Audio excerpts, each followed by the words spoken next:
Hey everyone, welcome to the show, My So-Called Fabulous, and it's the end of October, and October brings us awareness. Awareness, and that's what I try to bring to you on this show, breast cancer awareness. I had my scare in 2023. I'm good, but I'm aware. I am so aware.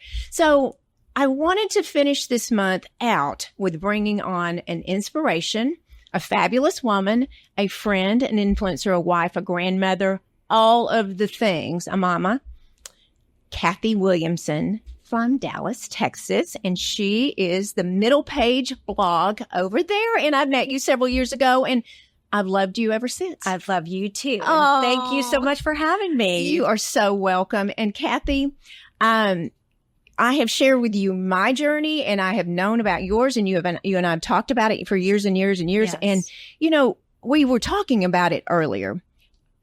This breast cancer seems to be everywhere. Rampant. So tell us about your journey with breast cancer. So I was diagnosed in 2013 and I just went for a regular mammogram and was never thinking, I might have been thinking I was going to have another kind of cancer, but never breast cancer. You know, I just was like a little bit of a hypochondriac, always thinking, oh, something might go wrong, but I never thought breast cancer because it's not in my family. And so I went for my mammogram and I got called back from my doctor the next week. And she said, you need to go back because they found calcifications. And she said, no big deal. And she said, it happens all the time. And I didn't even think anything because my mother had calcifications. And so I was like, it's just going to be like my mom. So I went back for more films and I remember the radiologist called me in and he had my big, the x-ray or whatever the film it was like as big as this, as your TV. Yes, right here. Right. And, he said, do you see this? And he showed me this spot. He goes, it's a calcification, but I don't like the way it looks. He said, it has tentacles on it. And I was like, that probably doesn't look real good. You know, I mean, anything with tentacles. Mm-hmm. And so he said, I want you to get a biopsy. So I'm not going to bore you with the details, but it was kind of a God thing how I got into UT Southwestern through a friend very quickly to a woman named Marilyn Leach. And she's like a breast surgeon, but I got in with her and she actually made me an appointment to have a biopsy the morning before I saw her. So I had the biopsy and then I saw her that afternoon and she walked in and she said, we won't know until we get the results back from the biopsy, but I think we caught it early. And I went, what? Caught what early? Caught what yeah, early? Exactly. And she said, well, I think it's going to be early stage. And I'm like, so my daughter just happened to be with me. And so we walked out and I said, did she just say I had breast cancer? Right. And she said, yeah, I think she did. So I found out the next day because the radiologist was so sweet. He goes, I'm going to find out for you really fast. So he called me the next day and just said, I hate to tell you this, but it's malignant. And when you hear that, you're like, oh my gosh. So I decided to have a double mastectomy and I had that. They worked me in. I had it 2 weeks after I was diagnosed. So on July 1st, I had my double mastectomy and after that, they send off pathology and it takes a while to get the pathology back. And I think they all thought I was going to have estrogen receptor breast cancer. And it came back as triple negative breast cancer. And a lot of women don't know what this is. No. And I didn't know what it was either because I thought all breast cancer is breast cancer, right? You just think colon cancer is colon cancer. You know, lung cancer is lung cancer. I mean, breast cancer is breast cancer, but there are different kinds of breast cancer. And triple negative is, it lacks all the receptors of, I would say, if you're going to say the normal breast cancer, which is made up of hormones. So it's estrogen, progesterone, and something called HER2. Mine lacks all of those. And so they don't really know much about it. And so it one thing that triple negative, it's also very aggressive. And so when you say to people, that know about triple negative, if I tell people, I had triple negative, they're like, and they know it, they go, oh, you had the bad kind. When I'm like, well, isn't all cancer the bad kind? I don't know, but it's very aggressive. And the one thing about triple negative is that it reacts very well to chemotherapy. So when you're diagnosed with triple negative, you really don't get a choice in how to treat it. Really? I mean, they're like, let's hit it hard. And so I had 4 months of chemo every other week. And then, was not fun. No. I don't recommend it. No. And then I had radiation for, almost 30 days. Gosh. Daily. Every day. Every day. But they let me have a break in between, the chemo. I had a month break after I finished chemo, and then they started the radiation, and that went for it was supposed to go for 30 days, but look at my skin. I'm so fair. I burned really bad and it got infected, and they just stopped. They said, you've had enough. You've had enough. And that got it though, right? Yeah. I'm 11 years out. Praise God. I know. Praise God. Yeah. 11 years. So when you talk about breast cancer and the different types, of course, when you're given this information, you don't know. I had no idea. I mean, I was like, wait, what? I know. When I saw my pathology, when I saw that C word, I was like, wait. So that being a very aggressive form, like what else would we hear? Breast cancer, is there lymph node? I mean, what? Well, so with breast cancer, I think there are several kinds. You can have the estrogen. So I think of it like, okay, estrogen, progesterone, HER2. So you could have positive, negative, or you can have positive, which is triple positive. And with triple positive, I think that triple positive is fairly aggressive too. I think the women that have that have to go for a year and have, I think it's called Herceptin for a year with that diagnosis. And then I think you can be, which is me, triple negative. And then there is another one that is very aggressive, and I'm just blank on what it's called. I'm blank on what it's called. But yes. And I think, here I was, I had never heard, I said, I've never heard of it. The only time that I heard triple negative, and this is such a weird thing, but we used to live in Birmingham, Alabama. And before we moved back to Dallas, we had been there for 10 years, and we lived very close to a mile from the waterworks filtration plant. Right. And a woman who was a friend of mine just around the corner from me, she was diagnosed with triple negative 6 weeks before I was. What? And her husband called us because he was a friend, and he said, well, she was diagnosed with triple negative. And I'm like, I've never heard of this before. And then when they told me that's what I had sort of a aha, light bulb went off.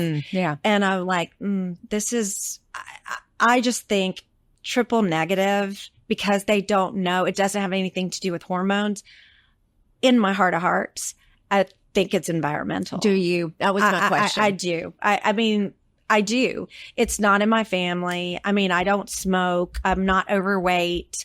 I'm not, I just don't have, and not to say that it came from another place. Who knows? Right. But the more that I look into it, and the more that I've talked to different people and different doctors, I really do believe that it's environmental. And I think a lot of cancers are environmental. Oh, I agree. Environmental. Look at what we're eating. Look what's in our food and water and all those things. Yes. And I want, before I forget, I do want to say about triple negative is that I'm very passionate about telling younger women about this. And I would love to tell, your fans and your listeners, who are more our age or a little younger to please tell their daughters, tell their granddaughters, tell their nieces, younger friends that this triple negative does not discriminate in age. And a lot of women, a friend of mine, just went through it, chemo, the whole thing. She had just gotten married. She's 30 years old and she had triple negative. I've heard women as young as 25 getting it. And that's why I really believe that it might be environmental. I also believe too that it used to be, and this is very strange, but it used to be a young Black woman's disease. Really? Yeah. And and I don't know why, but when I was diagnosed, I remember I can't remember, at UT Southwestern, they have the African, I don't know, but they wanted to come in and swab my mouth and just, they said, would you be in the program just to let us test? Sure. And I'm like, sure, whatever. I'll do whatever. Right. But I'm like, clearly, clearly, right. I'm transparent. And they just laughed and they were like, we know, but we just want to, do some testing. Yeah. But I want to say you go back 50 or so years ago, I think about maybe where young Black women were living. Right. And it could have been near, power lines or I don't know. I just think maybe that's why. And now that's why I think it's environmental because now we're bombarded with all this, rampant. Yeah. So anyway, but I just wanted to make sure that I got that across that it just not discriminate in age. Right. And that's really important for me to tell people. When you had your regular mammogram, like we do past a certain age, is it 40 or is it 40, where are we now? But I think it should be 30. Absolutely. Yeah. When you were going and you just didn't think, okay, here we go. I'm going to have my boob smashed again, but you hadn't done any genetic testing, at all. And at all. It's interesting you say that because yesterday, Kennedy, my daughter, which is 25, did the test for the BRCA gene. Oh, she did. And we don't have it in our family. Yeah. It doesn't, but she's just seen her mom. She's seen you go Wanted through. to know it. Yes. And also I will say that the BRCA gene does go along with triple negative. Does it? Usually if you have the BRCA gene, I would say a lot of women who have the BRCA gene do have triple negative. Right. There's some other genes in there too that can cause it, but I don't have it. And so I did get genetic testing because I wanted my daughters and, my daughter and my granddaughters to know, and my sons, because let's face it, breast cancer can affect men too. Oh, yes. Yeah. I have a friend that had breast cancer that's a male. Yeah. I mean, it can affect men. It can. Yeah. So when you were talking earlier about testing, do you feel like everyone should have this test, the BRCA, the genetic testing, this to give them as a baseline? I don't really know the answer to that question. I feel like maybe that's something between the doctor, you and your doctor. But if there's a question or you think maybe somebody did, like I know several women that have had breast cancer, but their grandmother had passed away or their mom had passed away, so they didn't know. Maybe, right. Maybe so. Exactly. If you don't know, but I think if your mom hasn't had it or a grandmother hasn't had it, right. I just don't know the answer to that. I think that's just a personal decision. Sure. Well, I asked you a question before the show and it was a silly question, but again, we don't know. Right. We don't know. Right. Exactly. And I asked you, so now I'm on this rotation of mammogram in June, MRI in December, every 6 months, the rest of my life. And I said, so are you doing that too? And ignorantly, I said, you said no. It's not ignorant. Wait, what? You said no, you're not. And so explain that because I'm wondering if a lot of people I was like, how do you test, Cathy? What are you testing? So I ended up doing all of my treatment at UT Southwestern. and UT Southwestern. Now, this was, again, 11 years ago, but my protocol, what they follow is MD Anderson protocol. Okay. And so 11 years ago, I had the mammogram to find out. And then after I had a mastectomy, you don't have any tissue. So you don't get mammograms anymore because you don't have any tissue. Now, I think they can do ultrasounds I think I have had an ultrasound. Okay. Because we felt something that felt odd. So I did do an ultrasound. But as far as scans go, this was a little, I don't know, strange to me, but I've never had one scan. Wow. Not one. Oh my gosh. And I'm like, don't you want to scan me? Sure. Please scan me. Scan me. Right. And they're like, we're not going to do it. We're not scanning you. And I'm like, okay, well, how am I going to know? Right. But so I go once a year. This just happened when you hit 10 years. I mean, they give you I think maybe like around 7 years, they said, do you want to come every year? And I'm like, nope. I still want to come every 6 months, Sure. And then at 10 years, they're like, okay, we got to cut you off. Really? So I go once a year now, but, I lost my train of thought, what I was saying. That's quite so when I meet with my doctor, really all they do is they do like a breast exam, and they used to do blood work, but they used to do what's called a CA15 blood test, that cancer antigen, and they don't even do that anymore. And so now it's just feel around, ask me how I'm feeling, and if I have any concerns, and then they do they do take my blood, but yeah, that's it. That's it. And I do have a spot on my left side that we're watching because it's kind of ropey and there's like a little knot. Yeah. But we think, because I saw my plastic surgeon too, we think that it is when he replaced an implant, he had to glue something, and he said that's exactly where it was.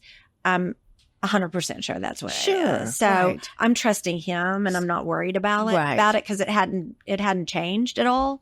So, but it's like, there's a little in the back of your head, that's like, hello, what's going on? Yeah. But I try not to think about it. I know. You stay so positive. Well, it's just, I just try not to think about it because it can really ruin your day. It can. So I don't want to think about it. And I've been there. I tell people, check, been there, done that, like I'm not having it again. Right. So I like to just think in my head, I'm not going to.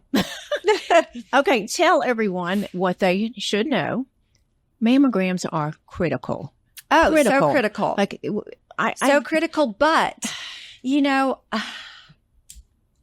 I hate to even say it because I didn't even think about this, but I saw a video the other day and it was a man saying that, when they squish, they come down and they squish you hard. Yes, I know. It can pop. For sure. So I know that you can do ultrasounds, but ultrasound does not pick up calcifications. And calcifications, some of them, like mine was a calcification that they saw. Yes. If I'd had an ultrasound and it didn't pick that up, I would have never known I had breast cancer. So I do think they're still very important, but I also think that self-checks are important. Now, mine was hiding. Even my surgeon was like, I can't feel it. I mean, it was hiding. Mine was ductal. So it was hiding in the duct. So they didn't. So I just think it's still the best way. Yeah. Is to get the mammogram. Sure.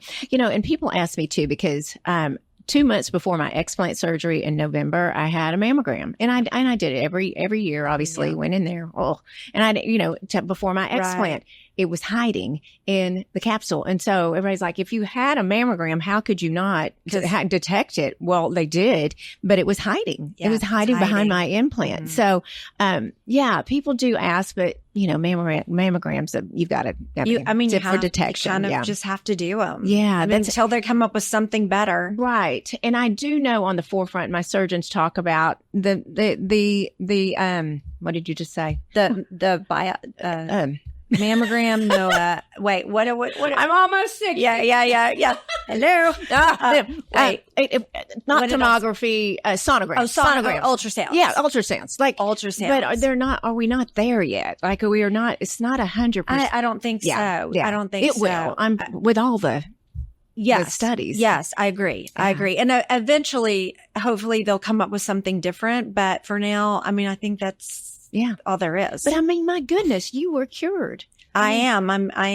You're cured and you went through the ringer, but it worked. It did. It definitely worked. It did. Oh my gosh. And again, so grateful and so privileged that I get to talk about it, you know? Okay. You mentioned calcification. Yes. Clarify that for me because I have dense breast tissue. I don't think it's the same thing. That was my question. No, it's not. Little. So so I've seen what they look like. They look like little salt clusters, if you will. Okay. Like little, and I think you can have micro calcifications and macro calcifications, but they look like salt, like you took out salt and sprinkled, or you might have just a few, but not that they're cancerous because my mother, like I said, had calcifications. Hers were fine. I just think mine looked funny because it had that the tentacles off of it. And what the radiologist said, I think I remember him saying this, is that he said, I think, or maybe it was when I had the biopsy, that the calcification or the tumor spit out the calcification. So that's how they found it. Okay. So when people, and again, I'm speaking because I know y'all are thinking about this too, or some of you are. So when you made the decision with your doctor to have a double mastectomy, correct? Right. Okay. Some people have only a lumpectomy. Yes. Or just one breast removed. Why did I make that choice? Why would a person, do you know what I mean? Yeah. Well, because first of all, I'm older. I didn't need them anymore to nurse the child for sure. Whatever. Yeah. And I just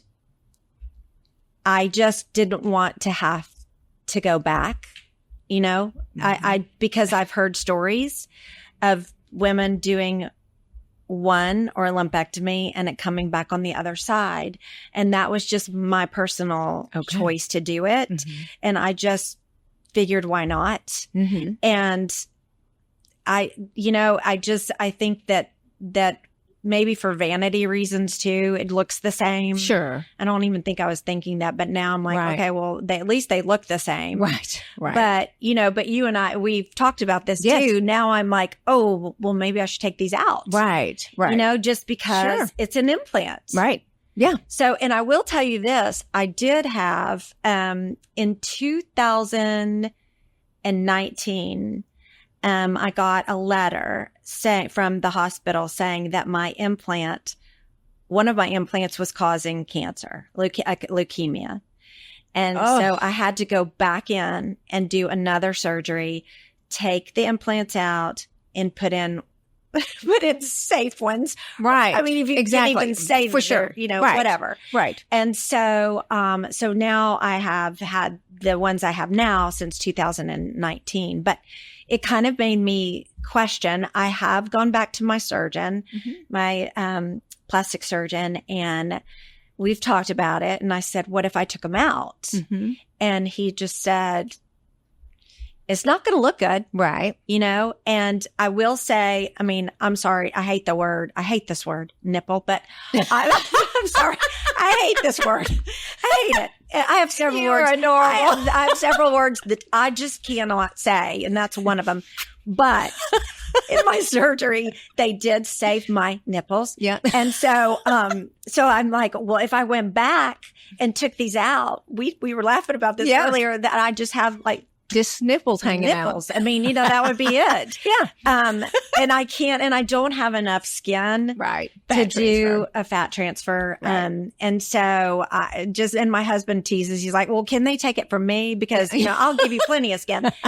But Right. I just can't do it. So I don't really know what that would look Right. like. Right. My surgeon said it wouldn't be pretty, but Right. I don't Right. know. I'm thinking about it. Right. We'll see. And you've listened to me, of course. Yeah. But and it's a personal decision. It is. For sure. Everything is personal. Everything. I mean, I can't tell somebody do this or do that. It's a personal decision. No. Oh no. I was so drugged right before and I have to say, vanity, it comes. My name is Tiffany, by the way. Exactly. But right before my surgery, and of course, I wasn't thinking the C word. I was just not as I felt so badly from breast implant illness, and I just looked at him and I'm like, am I going to look like a freak? I mean, I'm just in my drugged state, getting ready for it. But and he didn't. He lifted. Of course, I was 58 at the time. Lift and nipped but again, you and I talked about it. I have some breast tissue and I did it for the wrong reasons. Why did I get it? Why did I get bugs in the first place? I know. I mean, why did I too? Yeah, because I did have implants before. Yeah. Yes, I did. And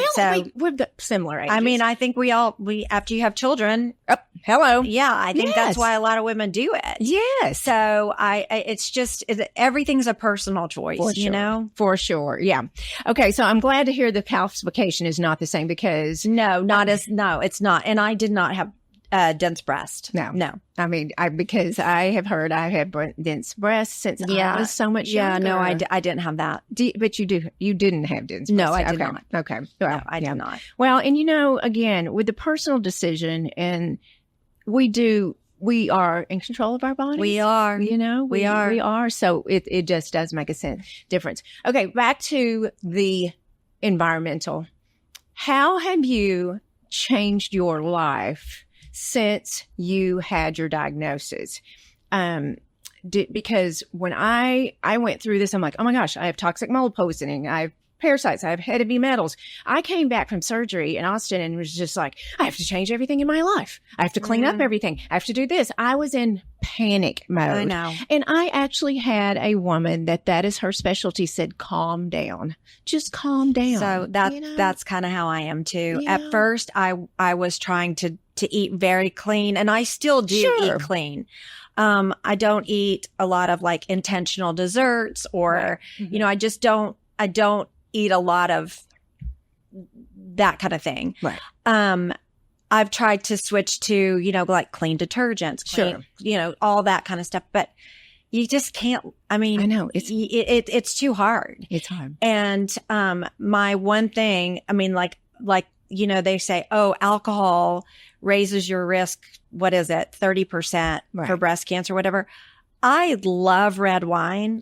And that's all I've ever, that's your thing. That's my thing. Right. I love a good Cabernet. Yes. And I love to have a glass of Cabernet. Right. And if I have it every night, I might have it every night. Yeah. But that's my one vice in the world. That's my one vice. Right. And I'm not going to quit living my life, and if there's something like, if people like, a margarita every once in a while or a margarita every night, I just don't think you can, unless you don't want to have a fun life. Exactly. And I think it's about living your life and having fun and quality of life. Sure. And so that's kind of my attitude about it. Right. I will tell you though, that chemo, I didn't mention this and I want to say this, that chemo does throw you into menopause. It does? Yes. And so I forgot to say that part, but it does throw you into menopause. So even these girls that are in there, that are young are going into menopause. So, yeah. So, I'm dealing with dryness. Sure. All over, everywhere. Up, down, all around. All around. And and so I'm just like, I'm just back to your question of how am I going to live my life? It's quality of life. Yes, it is. It is. And so moderation. Mm-hmm. Absolutely. Yeah. Everything in moderation and being with people that you love. Oh my goodness. Isn't that the truth? Doing more for the soul, I think. Mm-hmm. And I did learn that I kind of, got away from some things that I thought, after you have a scare or have cancer, you kind of look at things a little bit differently. Mm-hmm. And I just kind of had to change some of my friends, some of my, just what I was around. Yes. Maybe. Yeah. I just want positivity. Isn't that the truth? Yeah. Yes. And community. Yes. I mean, because this journey is so important. But And being positive is really important. you know what? That's interesting. I haven't really talked about it, but I've come to that conclusion too, Yeah. and you and I are in the same business Yes. and industry, and I have never seen a more supportive group of women. You're in Dallas. I'm in Fort Worth. Yes. You're a blogger, fashion and beauty and skincare. And I've never seen such a supportive group. And I have, being in that, it is support. It is support. I mean, people, you hear from your friends like yourself every single day. We do. If it's a message, Right. it's a heart or whatever, but it's a comforting feeling. Yes, it It is. very is. It much is. so. And also when you're going through this or going through I don't want to say this because I'm not going through it anymore, but when you're going through a cancer diagnosis, I will say that it's a very lonely place to be because you feel like you're the only one going through it and everybody's out living their life, and you're like going to the hospital all the time. I'm sure it's like with any other disease, any kind of cancer, any kind of disease, Mm-hmm. that you feel like you're the only person going through that. And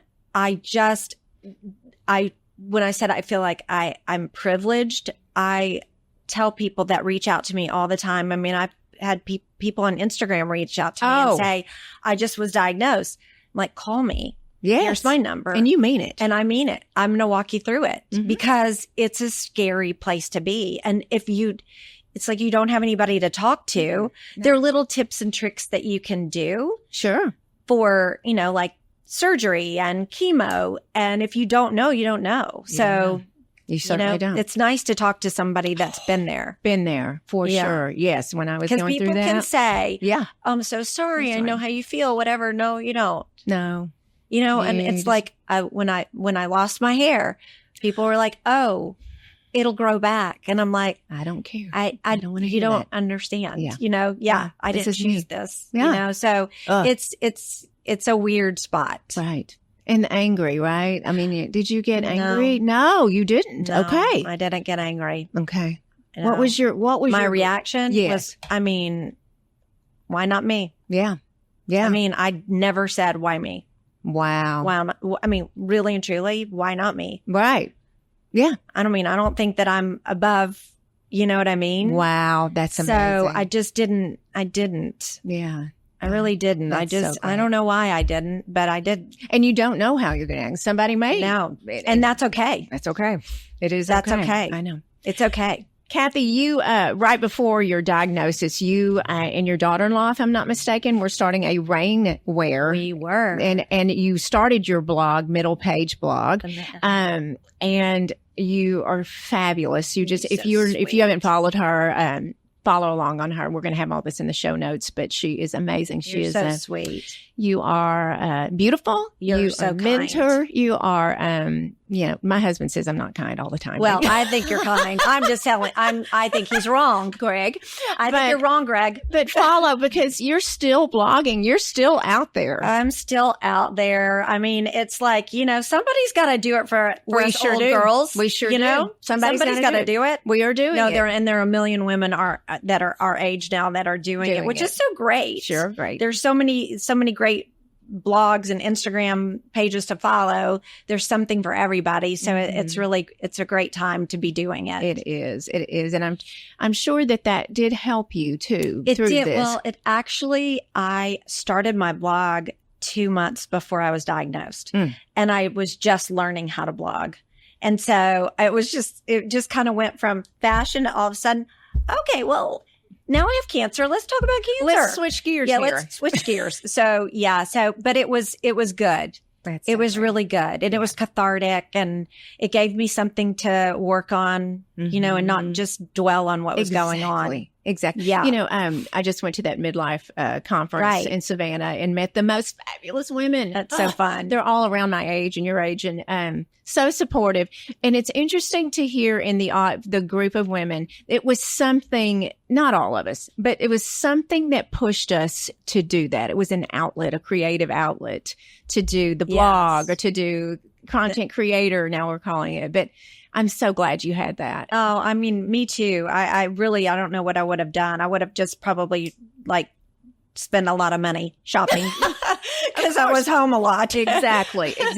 Okay, Cathy, tell us how we can find you. Okay. Well, so you can find me at the Middle Page blog on Instagram, and it's www.the-middlepage that's my website. And I do a little TikTok. So if you're a TikToker, it's at the Middle Page as well. That's right. Well, you are so amazing. Thank you for sharing and come over to Fort Worth. I love coming to Fort Worth. It's so fun. I really want to come more often. Please come. Thank you so much for having me. You're the sweetest. Well, we're doing this and we're creating awareness and hoping to help someone out there that's listening and watching right now. So check your boobs, ladies. Check your boobs. Check your bosom.